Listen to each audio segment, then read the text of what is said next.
Hello smarties, welcome to our channel. வாங்க கதைக்குள்ள போகலாம்.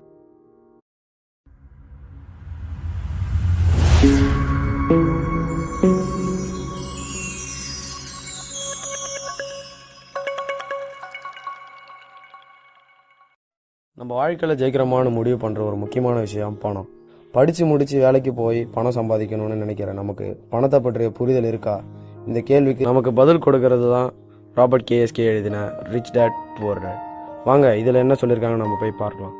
ராபர்ட்டுக்கு 2 அப்பா. ஒன்று நல்லா படித்தவர் பணக்காரர், இன்னொருத்தவர் படிக்காதவர் ஏழை. 2 பேருமே அவங்கவுங்க வேலையில் திறமைசாலியாக தான் இருந்தாங்க. ஒரு அப்பா இறக்கும்போது தான தர்மத்திற்கு பேர் போனவராக இருந்தார். இன்னொரு அப்பா இறக்கும்போது சுத்தமாக கடனால் பேர் கெட்டு போனவராக இருந்தார். இவங்க 2 பேரும் ராபர்ட்டுக்கு வெவ்வேறு விதமான அட்வைஸ் கொடுத்தாங்க. யார் சொல்கிறத கேட்கணும்னு ராபர்ட்டுக்கு ஒரே குழப்பமாக இருந்துச்சு. இதனால் ராபர்ட் அவசரப்பட்டு முடிவெடுக்காமல் 2 பேரையும் உன்னிப்பாக கவனித்து செயல்பட வேண்டியதாக இருந்துச்சு.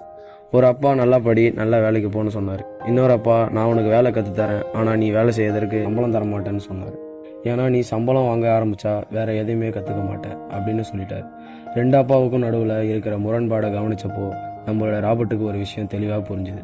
அவங்க 2 பேருமே அவருடைய வேலைகளை சரியாக பண்ணால் கூட அவங்களோட பலன் அவங்களோட சிந்தனைகளால் மாற ஆரம்பித்து பணத்தால் தான் பல பிரச்சனைன்னு ஒருத்தர் சொன்னால் கூட பணம் இல்லாததான் எல்லாத்துக்கும் பிரச்சனைன்னு இன்னொருத்தர் சொன்னார். பொதுவாகவே நம்ம எல்லாருமே நல்லா படிக்கணும், நல்ல வேலைக்கு போகணும் தான் எல்லாரும் சொல்லி கொடுத்துருப்பாங்க.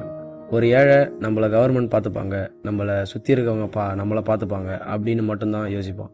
அதுவே ஒரு பணக்காரன் நம்மளுடைய சமுதாயம் எப்படி இயங்குது, நம்மளுடைய எக்கனாமி எப்படி இருக்குது அப்படின்றத கவனிப்பான். கொஞ்சம் விலை மதிப்புள்ள ஒரு பொருளாக கூட ஏழை அப்பாவுக்கு அது நமக்கு செய்யப்பட்டதில்லை, பணக்காரங்களுக்கு செய்யப்பட்டது அப்படிங்கிறத ஒரு எண்ணம் தோன்றுது. அதுவே பணக்கார அப்பா நான் இந்த பொருளை வாங்குறதுக்கு என்ன பண்ணுறதுன்னு யோசிப்பார். நம்மளோட அன்றாட சிந்தனையில் நம்ம பண்ணுற சின்ன சின்ன மாற்றம் கூட எவ்வளவு முக்கியம் என்று பாருங்களேன். ஏழை அப்பா சொல்கிறது என்னன்னா, நம்மளும் சோம்பேறித்தனமாக்குறது, நம்ம மூளையும் சோம்பேறித்தனமாக்குது. நம்ம பணக்கார அப்பா சொல்கிறது நம்ம மூளைக்கு இன்னும் வேலை தருது. இன்னொரு முக்கியமான விஷயம், பணக்கார அப்பா நம்ம கையில் பணம் இல்லைனாலும் இப்போ தான் நம்மக்கிட்ட பணம் இல்லை, ஆனால் பணத்தை நான் சம்பாதிச்சிடேன் அப்படின்னு பாசிட்டிவாக யோசிப்பார். இந்த விஷயம் நம்ம ராபர்ட்டை ரொம்பவே ஆச்சரியப்பட வச்சுது. இந்த விஷயத்தை பற்றி பணக்கார அப்பா கிட்ட ராபர்ட் கேட்கும்போது நமக்கு இந்த நிலைமைங்கிறது தற்காலிகமானது தான், அதுவே நம்ம ஏழையாக உணருது எப்பவுமே இருக்கிற நிரந்தரமான விஷயம். ஏழை அப்படிங்கிற உணர்வு நம்ம அப்பா அம்மா கிட்ட, அதாவது நம்ம குடும்பத்துக்கிட்ட இருந்தால் அது நம்ம மேலே திணிக்கப்படுற ஒரு உணர்வாக இருவர் சொல்கிறார். இதனால் ஒரு ஏழை எப்படி யோசிக்கிறாரோ அந்த மாதிரி நாமும் யோசிக்கிறோம் அப்படிங்கிறத சொல்கிறார்.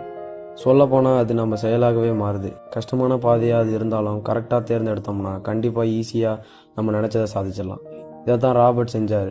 முதல்ல ராபர்ட்டுக்கு பணக்கார அப்பா சொன்னது கஷ்டமாக இருந்தாலும் 30 வருஷமாக அவருடைய விடாமுயற்சினால் திரும்ப திரும்ப முயற்சி பண்ணி கடைசியில் சாதித்து காட்டினார். அவர் கடந்து வந்த பாதையில் பலவிதமான அனுபவங்களை நம்மக்கிட்ட பகிர்ந்து கொண்டார். வாங்க அது என்னன்னு தெரிஞ்சுக்கலாம். Think smart, live smart. இந்த புக்கை ஃபுல்லாக படிக்கணும்னு ஆசைப்பட்டீங்கன்னா டிஸ்கிரிப்ஷனில் லிங்க் இருக்குது, வேணால் ட்ரை பண்ணி பாருங்கள். இந்த மாதிரி நிறைய விஷயங்களை தெரிஞ்சுக்க நம்ம சேனலை ஃபாலோ பண்ணி